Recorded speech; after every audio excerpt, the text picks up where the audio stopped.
សួស្តីអ្នកនរគ្នាស្វាគមន៍មកវិញជាមួយនឹង YouTube របស់ខ្ញុំ Shang ហើយថ្ងៃនេះដែរថ្ងៃទី24ម៉ោងប្រហែលជិត5ជាងអីចឹងខ្ញុំព្យាយាមធ្វើវីដេអូនេះឲ្យលឿនបន្តិចដើម្បីអឺទាន់បានគ្នាយើងមើលដែរដោយសារថ្ងៃនេះក៏មានព័ត៌មានហើយក៏មានអីអាប់ដេតច្រើនដែរតាក់ទងជាមួយនឹងព័ត៌មានផ្សេងៗចឹងអធ្យាស្រ័យដំបូងអ្នកនរគ្នាហើយក៏ស្វាគមន៍មកវិញដែរដោយសារខ្ញុំរវល់ប្រហែលថ្ងៃនេះអត់បានចេញវីដេអូតាំងពីថ្ងៃសុក្រហើយនឹងថ្ងៃច័ន្ទចឹងវា2ថ្ងៃដែរអឺ ប៉ុន្តែខ្ញុំនៅតែអាប់ដេតនៅក្នុងជា channel នៅក្នុងក្រុមអីផ្សេងៗដែរក្នុងការជួញដូរដដែលទេគ្រាន់ថារវល់អត់បានចេញជាវីដេអូជូនអ្នកនរគ្នាមើលអញ្ចឹងឥឡូវយើងមកវិញហើយយើងក៏រៀងរួចនេះដែរអញ្ចឹងឥឡូវយើងទៅមើលក្រាមហ្មងទៅកុំឲ្យវីដេអូនេះវាវែងដែរអញ្ចឹងយើងទៅមើលនេះតាំងពីថ្ងៃសុក្រមកបាទថ្ងៃសុក្រមកអញ្ចឹងយើងទៅមើល zoom in ថយចំណុចនេះយើង throw back តិចទៅថយចំណុចនេះពេលហ្នឹងខ្ញុំឲ្យទៅ scene មួយដែរប៉ុន្តែដូចខ្ញុំប្រាប់អ្នកនរគ្នាអញ្ចឹងយើងរងចាំមើលថាតើ scene ហ្នឹងវានឹងបែបម៉េចអញ្ចឹងវាដូច scene ទី1ពេលហ្នឹងខ្ញុំអត់ expect ថាតម្លៃនឹងទៅដល់47ទេដោយសារវាគួរសមដែរពីហ្នឹងមកបាទប៉ុន្តែអ្វីៗវាអាចទៅរួចជាមួយនឹងតម្លៃមាសហើយតកតងមួយស្ថានភាពពិភពលោកផងបាទតម្លៃនេះតម្លៃនោះឡើងព្រោះវាក៏ជា sentiment បែបហ្នឹងដែរដែលហួញតម្លៃមាសចុះខ្លាំងមែនទែនអញ្ចឹងយើងទៅមើលកាលពីថ្ងៃសុក្រអឺហ្នឹងហើយពហុសុក្រណានេះគឺថ្ងៃពហុហើយសុក្រច័ន្ទអង្គារអូខេអញ្ចឹងឃើញថាថ្ងៃសុក្រតម្លៃគឺចាប់ដើមរុញមកហើយបំបែកអានេះយើងគូពេលហ្នឹងយើងគូ rank ដល់សុំទោសមិន rank គូ channel down trend ដែរប៉ុន្តែឃើញថា break down trend ទៀតអញ្ចឹងគឺជាអឺភាពមួយដែលបង្ហាញយើងមែនតើថា yes វាកំពុងតែបន្តចុះក្រោមទៀតហើយព្រោះ down trend ធម្មតាវាឡើងចុះប៉ុន្តែដូចជាកម្មចរាអញ្ចឹងប៉ុន្តែ slow move ប៉ុន្តែអានេះមានន័យថា break rank ហ្នឹងហើយបន្តចុះទៅខ្លាំងទៀតអញ្ចឹងមានន័យថា break rank ហ្នឹងមានន័យថាទំនោរវាដែលត្រូវចុះគឺចុះខ្លាំងមែនទែនប៉ុន្តែជាបច្ចេកទេសយើងទៅរកវាមួយវាមានprojection ថាវាតម្លៃអាចទៅដល់ណាឯដូចគ្នាអញ្ចឹងអានេះខ្ញុំបាន note មួយចំនួនតាំងពីថ្ងៃនេះដែរហើយអញ្ចឹងខ្ញុំឃើញថា projection វាទី1ទៅរក4654បាទអានេះយើងមើល time frame 1ម៉ោងរំលឹកអ្នកនរគ្នាដោយសារខ្ញុំអត់ចង់មើល time frame 15នាទីឬក៏5នាទីទេអាហ្នឹងយើងមើលមួយផ្លែតដោយសារនៅក្នុងនេះនៅពេលដែលយើងមើល15នាទីនិង15នាទីវាឃើញវែងវាឃើញធំមានន័យថាវាចាប់ញ៉ៃញ៉ៃច្រើនអញ្ចឹងឃើញ candle យើងញ៉ៃញ៉ៃច្រើនអញ្ចឹងដល់វាជាសម្រួលដល់អ្នកគ្នាយើងប្រើ time frame 1ម៉ោងទៅប៉ុន្តែនៅក្នុង1ម៉ោងហ្នឹងក៏វាមានការកើនឡើងចុះអីដូចគ្នាដែរបាទមិនមែនអត់ទេអញ្ចឹងឧទាហរណ៍ថាបើយើង4654ជាគោលដៅទៅដល់អញ្ចឹងដល់4654ក៏មានតម្លៃនឹងហត់ឡើងមកលើដែរអញ្ចឹងយើងមើលចុងនេះឃើញទេមានតម្លៃហត់មកដល់នេះខ្ទង់ជិត47ដែរអញ្ចឹងវា20 30លេខដែរមានការ take profit អីផ្សេងៗដូចគ្នាហើយនឹងពីការ sell អញ្ចឹងយើងឃើញថាអញ្ចឹងបើសិនជាមានការ break តម្លៃហ្នឹង4654គោលដៅបន្ទាប់គឺ4538ដែលគេរងចាំតិចអញ្ចឹងឃើញថាដល់4538ឬក៏តំបន់ range ចន្លោះហ្នឹងចាំមិនគូអាចតំបន់ range ចន្លោះនេះនឹងមានការទិញឡើងទៅវិញ sorry yes អញ្ចឹងនឹងមានការទិញឡើងទៅវិញពីនេះទៅដូចគ្នាអញ្ចឹង time frame 1ម៉ោងឃើញថាអានេះចូលយប់ហើយចូលយូរយកហើយអញ្ចឹងឃើញថាតម្លៃក៏បានកើនឡើងទៅវិញដែរមករកក្បែរ47 35ដែរអ្នកនរគ្នាពោះមែនតើអញ្ចឹងពី45 36ទៅ47 35វា200លេខដែរតែកើនឡើងទៅវិញប៉ុន្តែត្រង់ចំណុចហ្នឹងខ្ញុំគិតថាវាជា manipulation ទេមិនទាន់មានន័យដែររុញវាឲ្យទៅលើទេទោះបីវាមានយើងឃើញថាវាមានជើងត្រង់ចំណុចនេះក៏ដោយប៉ុន្តែជើងដែលថាយើងជើងខ្ញុំបិទត្រង់នេះមួយសិនអញ្ចឹងយើងយកជើងធំនេះឃើញថាជើង support អត់រួចទេបាទជើងគ្រាន់តែឡើងមកប៉ះក្បែរម្ដុំនេះបាទឡើងបានតែបន្តិចទេបើយើងមើល15នាទីឬក៏អីបាទពីចំណុច circuit ទិញឲ្យក្បែរតម្លៃអស់ហ្នឹងអញ្ចឹងឡើងបានបន្តិចមានការ break ធ្លាក់អញ្ចឹងទៅ break ធ្លាក់យើងដឹងហើយថាវានឹងបន្តចុះទៅក្រោមអញ្ចឹង break ធ្លាក់ទី1យើងរុញតម្លៃពីនេះមកជាគោលដៅបន្ទាប់ដែលយើងគិតថាវានឹងចុះទៅដល់ហ្នឹងអញ្ចឹង45 36មានការ break ទៀតយើងទៅមើល4404ដាក់នេះជាតម្លៃដែរនឹង break ចុះមកអញ្ចឹងអានេះខ្ញុំ note ចេះទៅមួយទៀតយើងមើល4275ដែលជាតម្លៃដែរអាចមកដល់ប៉ុន្តែតម្លៃ4275នេះវាចូលម្សិលមិញហើយវាចូលម្សិលមិញហើយបាទម្សិលមិញហ្នឹងក៏ធ្លាក់ដែរ4275អញ្ចឹងយើង note ទៅធំនេះទៅ4275ក៏ផុតអញ្ចឹងគោលដៅបន្ទាប់គឺចន្លោះប៉ុណ្នេះគឺ41 31ហើយនឹង តម្លៃ order block មួយនេះឬក៏ជា demand zone ថងចំណុចហ្នឹងមួយដែរខ្ញុំ note តម្លៃប៉ុន្តែវានៅកណ្ដាលនេះអូខេអញ្ចឹងវាថា4021និង4102អញ្ចឹងឃើញថាតម្លៃធ្លាក់មកបានមែន4098ដែលជាតម្លៃ low ឬក៏4099ដែលវាខុសនេះបន្តិចទេនៅក្នុងនេះអញ្ចឹងឃើញថាធ្លាក់មកគឺប៉ះអាហ្នឹងបន្តិចហើយមានការ reverse ទៅវិញទៀតអញ្ចឹងអានេះខ្ញុំគួរតែ note ទៅដើម្បីកុំឲ្យវាពិបាកមើល4098នេះអញ្ចឹងថងចំណុច4098គឺជាចំណុចដែលយើងអាចទិញបានបើយើងមើលចេះអានេះវាជាបណ្ដុំ buy zone ត្រង់ម្ដុំហ្នឹងជាងគូមកដល់នេះក៏បានដែរអ្នកនរគ្នាអាចជាងពិបាកមើលតិចអីនេះឃើញទេអញ្ចឹងនៅក្នុងហ្នឹងវាជា rank sideways ប្រហែលថ្ងៃហើយ1 2 3 4 5 6 7 7បើមានការ break ឡើងអញ្ចឹងយើងយកត្រង់ចំណុចហ្នឹងគឺជា buy zone ដូចគ្នាអញ្ចឹងយើងគូមករង្វង់ហ្នឹងពី low មក high មកឃើញទេយើងយកមកអញ្ចឹងវាបាន rank ប៉ុណ្ណឹងយើងគិតថា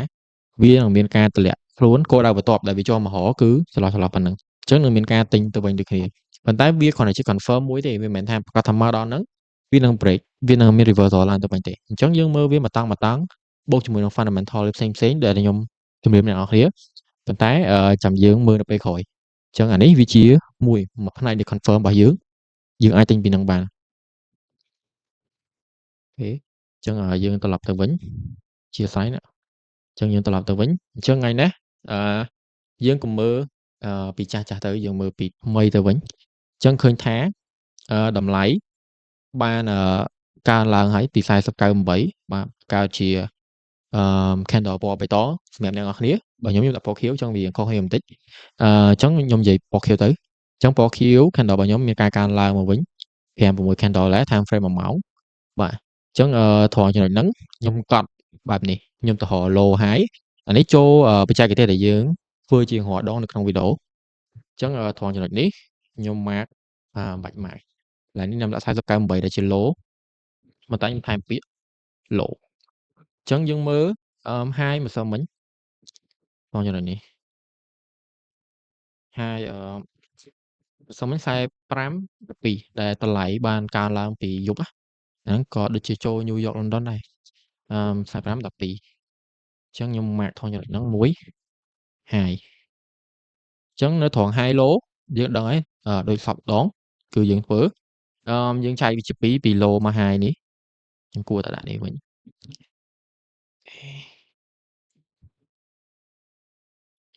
ខេអញ្ចឹងត្រង់ចំណុចនេះខ្ញុំគិតថារៀងទឹះសម្រាប់គ្នាយើងអញ្ចឹងខ្ញុំហុញវាមកនេះបន្តិចសិនទុកតាពណ៌ស្វាយនេះដែលជាកន្លែងបាយឡើងទៅវិញទៅបានហើយអញ្ចឹងនៅពេលដែលថងចំណុចហ្នឹងយើងចែកវាជា2អញ្ចឹងចែកវាជា2វានៅ43.05ច្រឡំប៉ានេះ43.05ហើយយើងចែកឲ្យវារៀងនេះមកវាស្មើ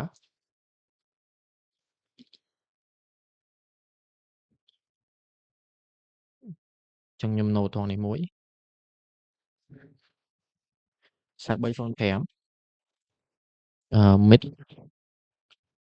50%ខ្ញុំអាចសេចឹងទៅខ្ញុំបរិកាសរៀងធំតិចដើម្បីឲ្យស្រួលមើល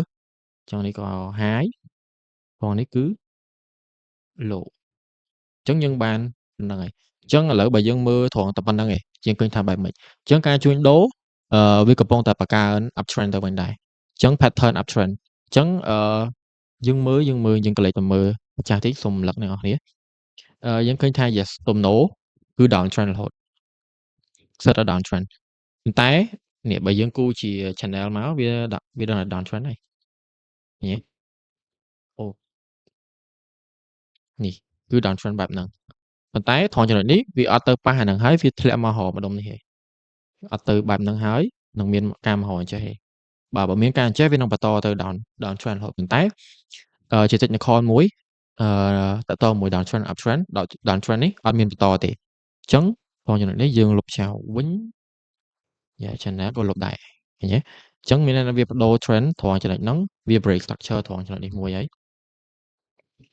នេះ break អញ្ចឹងត្រង់ចំណុចនេះអត់ទាន់ break ទេត្រង់ចំណុច high នេះយើងមើលទៅធំហ្នឹងសិនទៅវាត្រូវមាន confirm ម្តងដូចគ្នាអញ្ចឹងកន្លែងនេះវាចាប់ដើមដូរ break structure ហើយវាលែង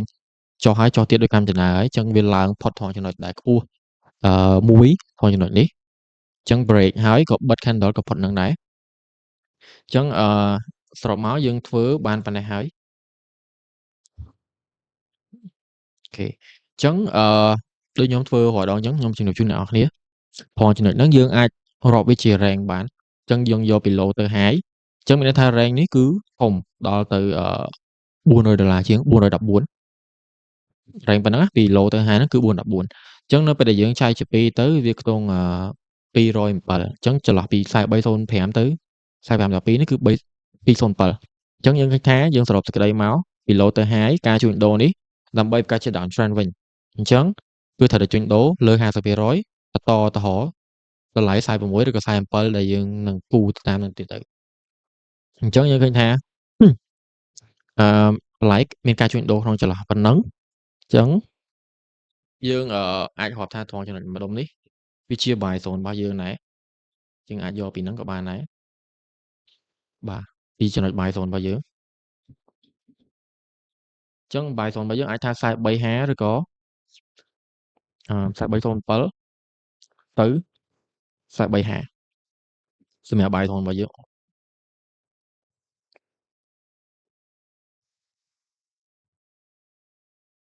buy zone អញ្ចឹងខ្ញុំ note ផងហ្នឹងជូនអ្នកនរគ្នា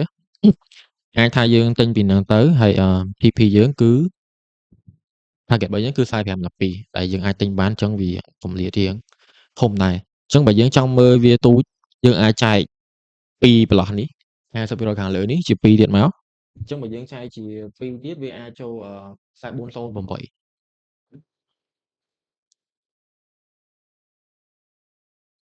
44 4408TP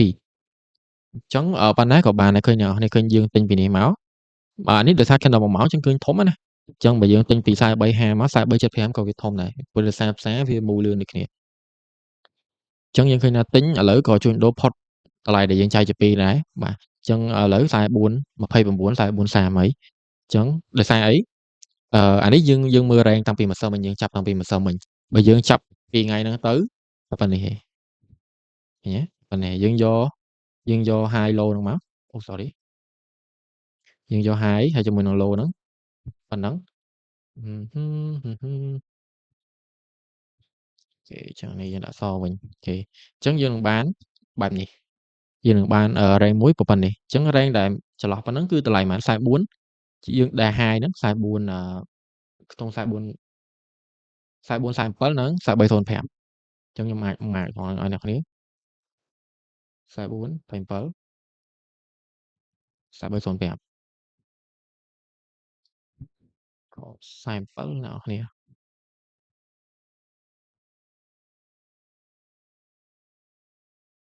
អញ្ចឹងយើងមើលឃើញថា rank ប៉ុណ្ណឹងក៏អត់ទូចដែរបាទ142លេខដែរ142លេខគឺច្រើនមែនតើអញ្ចឹងយើងអាចជួញដូរពីតម្លៃ4307 4350បើសិនជាមានការធ្លាក់ហើយយើង TP នៅអាចថាយក4408ឬក៏4447ប៉ុន្តែតាមពិតអានេះវាគ្រាន់ជាមួយផ្នែកមួយទេបើយើងចង់ long TP តែបើយើងចង់ short TP យើង entry ទៅ10 20លេខគឺធំហើយអ្នកនរគ្នាគុណជា lot size ទៅគឺនឹងឃើញលុយហើយប៉ុន្តែអានេះយើងយកនេះសម្រាប់ជាគោលដៅទេជាគោលដៅ long ទេអញ្ចឹងយើងបានប៉ុណ្ណឹងអញ្ចឹងការជួញដូរបើសម្រាប់ថ្ងៃនេះខ្ញុំគិតថានៅក្នុង range អត់ទាន់មានការប្រែប្រួលទេប៉ុន្តែយើងអត់ទាន់ច្បាស់ទេយើងនៅតែមើលម៉ោង New York ក៏អាចមានការរុញតម្លៃតម្លាក់ចុះមកដល់4307និង4350ដែរខ្ញុំគិតថាមានការរុញតម្លាក់មកច្រើនអញ្ចឹងការរងចាំ sell ក៏មានពីចន្លោះម្ដុំហ្នឹងដែរនេះ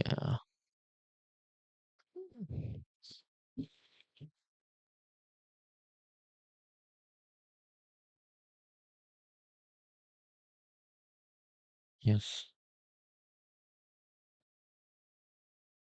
អញ្ចឹងអាចនឹងមានការ sell ពីព្រោះពីនឹងមកអាចថាអឺខ្ទង់4465ខ្ញុំគិតថា45ច្រើនជាង45អាចនឹងមានការ sell ចុះមកបើសិនជាមានតម្លៃដល់នឹង4470ពីនឹងមកអញ្ចឹងខ្ញុំគិតថាតម្លៃដែលមានការ sell ចុះអាចចន្លោះពីប៉ុណ្ណឹងមក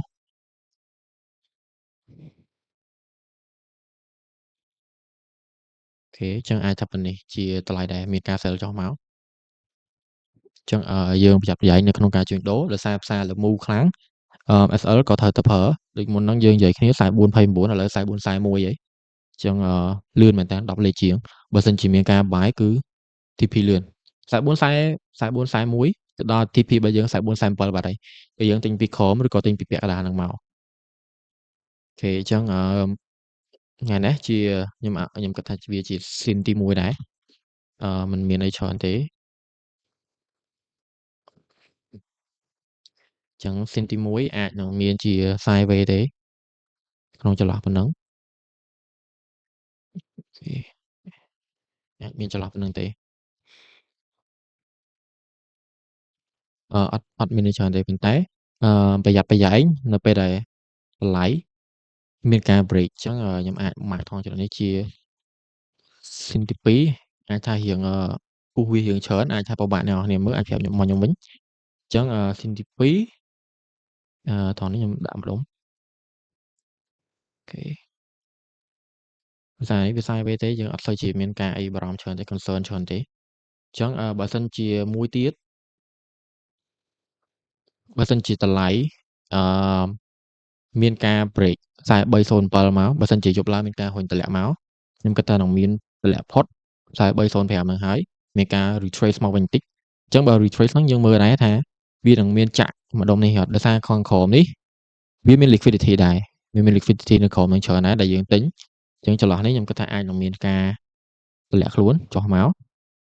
grab ហើយមានការ pull back បន្តិចបើសិនជាមានការតម្លាក់ហើយ pull back បន្តិចបិទអត់ផុតតម្លៃ4305ទេនឹងមានការរុញតម្លៃតម្លាក់មកខំបន្តអញ្ចឹងយើងអាចចែកថងចំណុចនេះជា2បាទ1ហើយនឹងអាចមានការតម្លាក់បើសិនជា break ថងចំណុចម្ដុំនេះហើយនឹងមានការចុះមកដល់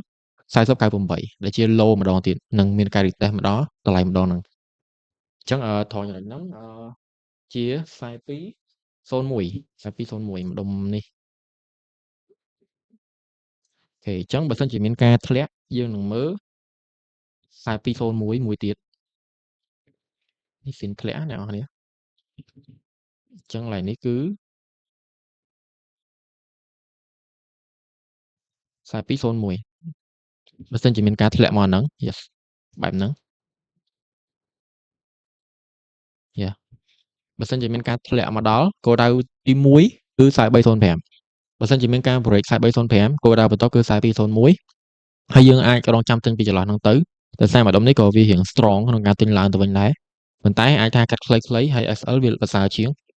ដោយសារនៅពេលដែលផ្សារប្រជ្រះពេលផ្សារធ្លាក់ខ្លាំងយើងកុំព្យាយាមចូលផ្សារប្រជ្រះនឹងផ្សារដូចឥឡូវចាក់ស្ដែងឃើញអត់អ្នកនរគ្នា4401ធ្លាក់មកវិញ4376បាទមុនហ្នឹងធ្លាក់មក4440លេខឥ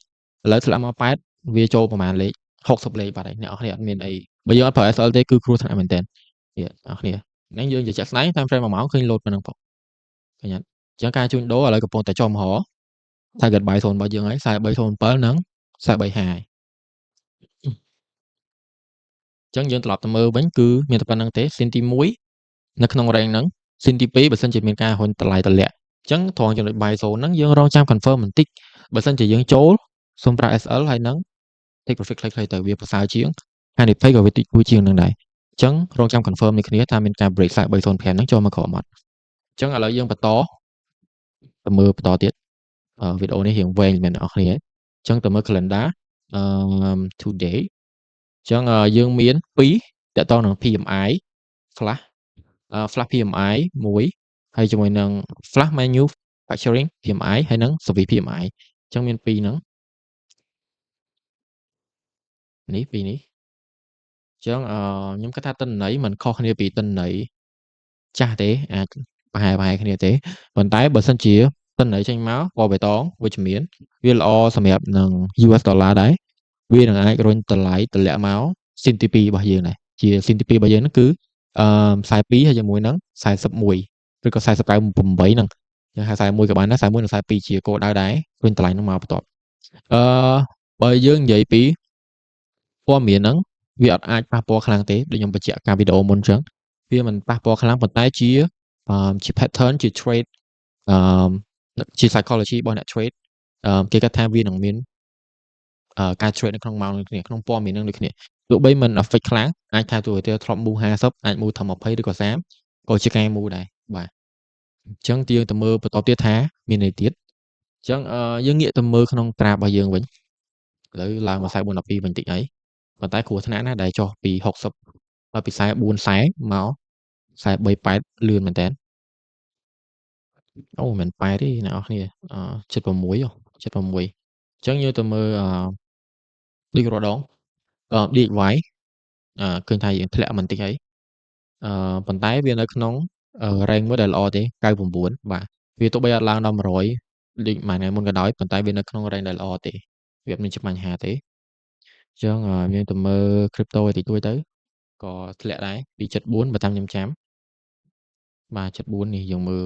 75 76ក្បែរ76ក៏ចុះមកក្រោមនេះដែរទៅ retrace ឡើងមកវិញទេធ្លាក់មកដល់67 retrace ឡើងមកបាន70ក្បែរ71វិញ70000ទៅ71000នេះចឹងទៅនេះក៏ដូចគ្នាបាទធ្លាក់ពីខ្ពស់មកដែរ2380មកដល់ក្រោមនេះហ៎បាទ20 25ក៏300ជាងដែរប្រាក់របស់យើងក៏ទៅដែរបាទទិញពីវាចូលក្នុង buy zone របស់យើងហើយអាចទិញបានចុះមែនគូអានេះមកចឹងអូអានេះខ្ញុំគូខុសអ្នកនរគ្នាប៉ុន្តែខ្ញុំដាក់ range នេះ6872បាទត្រូវហើយប៉ុន្តែធ្លាក់ដល់61អញ្ចឹងឆ្ងាយដែរអញ្ចឹងការជួញដូរក៏ពិបាកដែរដោយសារហ្នឹងប្រាក់ក៏វាធ្លាក់ទៅតាមតម្លៃមាសដែរបាទធ្លាក់ទៅតាមតម្លៃមាសដូចគ្នាអញ្ចឹងឃើញថាធ្លាក់ខ្លាំងក៏អត់បានមើលដែរប្រាក់មួយថ្ងៃនេះដោយសារព័ត៌មានដែលសំខាន់ដែលខ្ញុំមើលគឺទៅលើប្រេងដោយសារឥឡូវវាប៉ះពាល់ទៅលើប្រេងច្រើនជាងប្រាក់ពីមុនយើងមើលប្រាក់ដែរក៏វាគួរផ្សំគ្នាបន្តិចតួចហើយវាអត់មានអីត្រូវមើលវាធំដុំទេប៉ុន្តែប្រេងគឺសំខាន់អញ្ចឹងអ្នកនរគ្នាមើល time frame 1ម៉ោងឃើញហើយអានេះលុបសិនកុំឲ្យញញ៉ៃអញ្ចឹងឃើញថាម្ដងនេះចុះបាទចុះធ្លាយពីយកមិញទៅជា101បាទ101ចុះមកដល់84អញ្ចឹងវាចូល7-10ដុល្លារមួយបារ៉ែលដែរច្រើនមែនតើ17ក៏ធ្វើឲ្យមាស spike ឡើងវិញដែរអញ្ចឹងយើងទៅមើលតម្លៃមាសយកមិញ yes នេះថយនេះក៏ spike ឡើងមកប៉ុណ្ណេះដែរពីក្រោមឡើងមកដល់លើនេះវិញដូចគ្នាអញ្ចឹងវាប្រជ្រះគ្នាអញ្ចឹងបើយើងនិយាយលេងទៅវាលេងទៅជា XAU USD ហើយបាទវាចង់ទៅជា XAU ហើយជាមួយនឹង oil វិញហើយអញ្ចឹងអាហ្នឹងយើងត្រូវតែមើលអញ្ចឹងមហឹកនេះខ្ញុំមើលឃើញថាខ្ញុំមើលទៅលើប្រេងច្រើនខ្ញុំឃើញថាវាប្រជ្រះជាមួយនឹងមាសច្រើនដូចគ្នាអញ្ចឹងខ្ញុំចង់ឲ្យអ្នកគ្នាអាចធ្វើការជួញដូរមើលទៅលើហ្នឹងទៅមើលទៅលើប្រេងមួយវាសំខាន់បាទអញ្ចឹងបើសិនជាប្រេងមានការធ្លាក់ចុះមាសក៏អាចនឹងកើនឡើងដែរបើប្រេងឡើងមាសក៏ចុះវិញដែរអញ្ចឹងខ្ញុំមើលឃើញថាមួយរយៈនេះមួយថ្ងៃនេះទេមិនមែនមួយរយៈនេះមួយថ្ងៃនេះគឺត្រឹមត្រូវដែរត្រឹមត្រូវច្រើន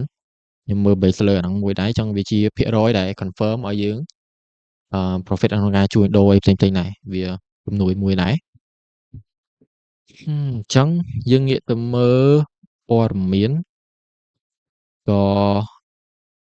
បាទការវាយគ្នានៅដដែលប៉ុន្តែឆ្លំយកមិញគាត់និយាយថាមានការចរចាអីជាមួយនឹងអ៊ីរ៉ង់អីផ្សេងៗហើយនេះខ្ញុំសង្ខេបមកទៅមានការចរចាជាមួយនឹងអ៊ីរ៉ង់អីផ្សេងៗអីណាបានល្អផ្សេងៗចឹងទៅក៏ធ្វើឲ្យតម្លៃមាសហ្នឹងធ្លាក់ចុះដូចគ្នាយប់មិញគឺធ្លាក់គឺគាត់និយាយយប់មិញនឹងគ្នាប៉ុន្តែពីខាងអារ៉ង់មកគេថាអត់មានការចរចាណាផ្សេងៗទេអារ៉ង់គេនៅតែប្រកាន់គោលចំហនិង objective របស់គេដដែលគេប្រកាន់គោលដៅរបស់គេដដែលគោលចំហរបស់គេដដែលបាទហើយគេអត់មានខ្លាចការគម្រាមកំហែងពីលោក Donald Trump ឬក៏អីផ្សេងៗទេអញ្ចឹងឃើញថាតម្លៃមាសក៏វារៀងងើបឡើងមកវិញតិចដែរអញ្ចឹងបើសិនជាការវាយប្រហារនេះនៅតែបន្តកើនឡើងតម្លៃប្រេងខ្ញុំគិតថាអាចនឹងតឡើងទៅទៀតឡើងទៅវិញដំបូងគឺឡើងទៅវិញសិនអញ្ចឹងក្បែរ101ឬក៏100ក្នុងមួយបារ៉ែលយើងមើលចាស់ស្ដែងក្បែរ100ឬក៏លើស$100ក្នុងមួយបារ៉ែលទៀតអញ្ចឹងបើសិនជាមានការកើនឡើងហើយលើស$100ក្នុងមួយបារ៉ែលទៀតមាសក៏ជា fundamental ក៏ខ្ញុំគិតថាអាចនឹងចុះមកបន្តទៀតដែរបើសិនជាអត់ទេតម្លៃប្រេងអាចនៅចន្លោះប៉ុណ្ណឹងចន្លោះប៉ុណ្នេះអញ្ចឹងបើសិនជាតម្លៃប្រេងនៅចន្លោះប៉ុណ្ណឹងតម្លៃមាសក៏នៅចន្លោះប៉ុណ្ណឹងដែរខ្ញុំគិតថាអាចនៅចន្លោះពី4500 នេះ4512នេះមក4098នេះដែលក្បែរ414លេខហ្នឹងខ្ញុំគិតថាអាចនឹងមាន sideways នៅចន្លោះប៉ុណ្ណឹងអញ្ចឹងយើងអាចភាគរយច្រើនដែរអញ្ចឹងយើងមើលចាក់ស្ដែងទៀតមើលថាមួយថ្ងៃហ្នឹងឬក៏ថ្ងៃនេះមួយថ្ងៃទៀតអាចនឹងមានការវាយប្រហារបន្ថែមការបិទច្រកឲ្យផ្សេងៗអញ្ចឹងមានន័យថាច្រកហាម៉ាស់នៅតែបិទដដែលអត់មានការបើកឬក៏អីទេប៉ុន្តែជាព័ត៌មានមួយអ៊ីរ៉ង់ក៏បាននៅតែបន្តលក់ប្រេងអីផ្សេងៗទៅឲ្យចិនបាទហើយឥឡូវឮថាមានមិនឮទេគឺព័ត៌មានចេញមកថាខាងជប៉ុនដែលថ្ងៃមុនទៅប្រជុំជាមួយនឹង Donald Trump គាត់បាននិយាយលេងអីផ្សេងៗ Pearl Harbor អីហ្នឹងអ្នកគ្នាប្រហែលចាប់អារម្មណ៍ហើយ Pearl Harbor អីហ្នឹងតើតើនឹងsurprise attack អីហ្នឹងកាលពីសង្គ្រាមតាំងពីយូរហើយបាទអញ្ចឹងឃើញថាប្រធានាធិបតីរបស់ជប៉ុនក៏បានធ្វើការជួញដូរ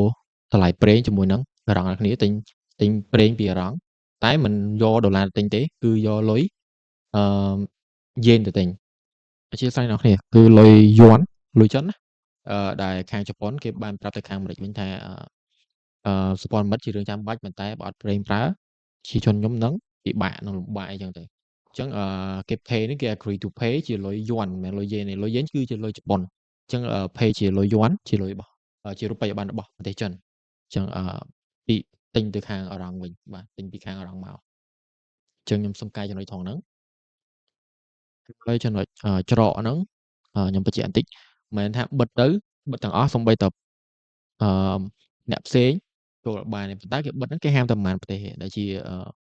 សត្រូវបើគេនិយាយសត្រូវអញ្ចឹងនៅក្នុងមួយឡុកហ្នឹងមានបារ៉ែនមានសាអូឌីអារ៉ាប៊ីមាន UAE គូវេតផ្សេងៗហ្នឹងនៅក្នុងហ្នឹងគឺចេញអត់បានទេបាទប៉ុន្តែ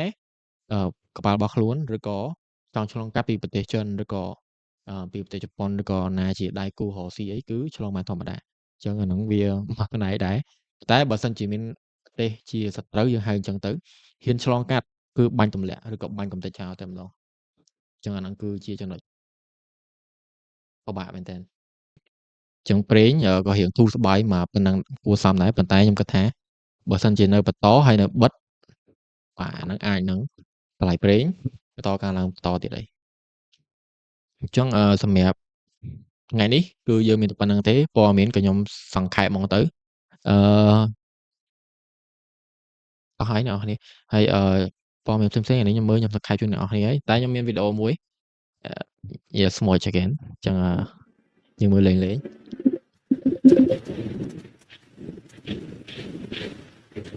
បាទអ៊ីស្រាអែលមួយអាមេរិកអានេះគឺច្រកហាម៉ាស់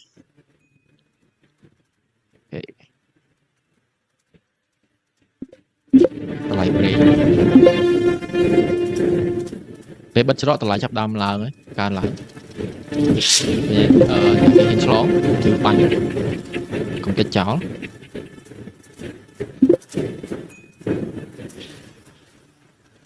ចូលក៏អត់បានចេញក៏អត់បានដែរអ្នកនេះច្រកហាម៉ាស់ហ្នឹង Pearl Harbor ហ្នឹង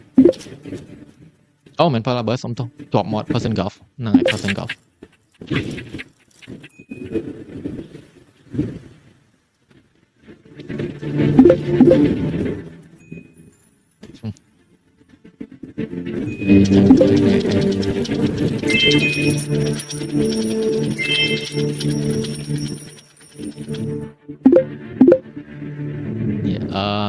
ឲ្យខាងបារាំងខាងអង់គ្លេសអាល្លឺម៉ង់ផ្សេងទៅជួយប៉ុន្តែគេអត់ទាំងអស់ NATO ឯក៏ដោយ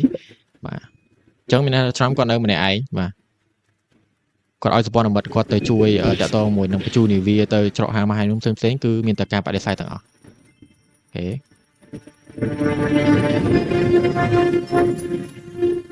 ខេអញ្ចឹងវារឿង funny ទេអ្នកនរគ្នាអញ្ចឹងសរុបមកយើងមានតែប៉ុណ្្នឹងទេឡើងបាន44 18 44 20វិញហើយអញ្ចឹងសរុបមកគឺមានតែប៉ុណ្្នឹងទេកុំភ្លេចជួយ follow Facebook ហើយនិង TikTok ហើយនិង subscribe ទៅលើ YouTube ផងហើយបើសិនជាអ្នកនរគ្នាមានបំណងចង់ស្វែងយល់ពីការកក់ត្រាឆេងមាសមានការប្រឹក្សាពីខ្ញុំផ្សេងអាច contact មកខ្ញុំបាននៅក្នុង description ខ្ញុំដាក់លេខទូរស័ព្ទបាទឬក៏ comment អីផ្សេងអ្នកនរគ្នាអាចរាប់មកខ្ញុំនឹងតាក់ទងទៅអ្នកនរគ្នាឬក៏អ្នកនរគ្នាគួរតែតាក់ទងមកខ្ញុំវិញល្អជាងដោយសារជៀសវាងមានគេតាក់ទងទៅមិនមែនជាខ្ញុំអីចឹងទៅអូខេអញ្ចឹងមានតែប៉ុណ្្នឹងទេអ្នកនរគ្នាអរគុណ